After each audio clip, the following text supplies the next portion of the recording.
Thank you.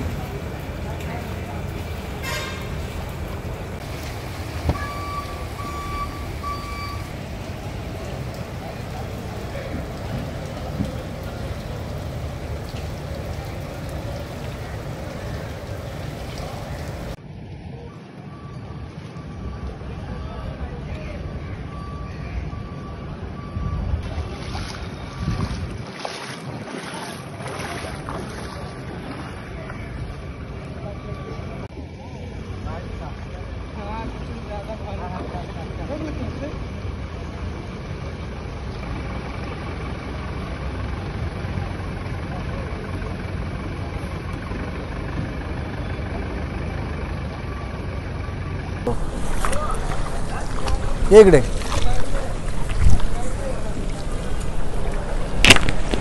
नवी मुंबईमध्ये सकाळपासूनच मुसळधार पावसाला सुरुवात झाली होती आणि त्यामुळे आता काही भागामध्ये पाणी साचलेलं आहे। सध्या मी आहे ते नवी मुंबईच्या एपीएमसी मार्केटमध्ये आहे आणि तुम्ही परिस्थिती पाहता या ठिकाणी एपीएमसी मार्केटमध्ये मोठ्या प्रमाणामध्ये पाणी साचलेलं आहे। जवळपास अर्धा ते 1 फुटापर्यंत आहे ते एपीएमसी मार्केटमध्ये पाणी साचलेलं आहे।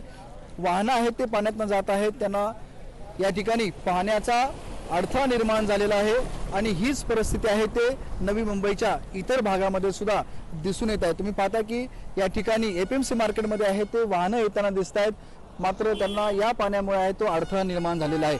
सध्या आपण पाहिलं की दुपारनंतर आहे ते पावसाने थोडीशी उघडीप दिलेली आहे, त्यामुळे साचलेल्या पाण्याचा या ठिकाणी निचरा होऊ लागलेला आहे। मात्र जर परत एकदा संध्याकाळच्या वेळेस मुसळधार पावसाने जर परत सुरुवात केली तर मात्र पाण्यात अजूनही या ठिकाणी पाण्याची पातळी आहे ती वाढ होण्याची दाट शक्यता आहे। विनायक पाटील, एबीपी माझा, नवी मुंबई। एबीपी माझा, उघडा डोळे बघा नीट।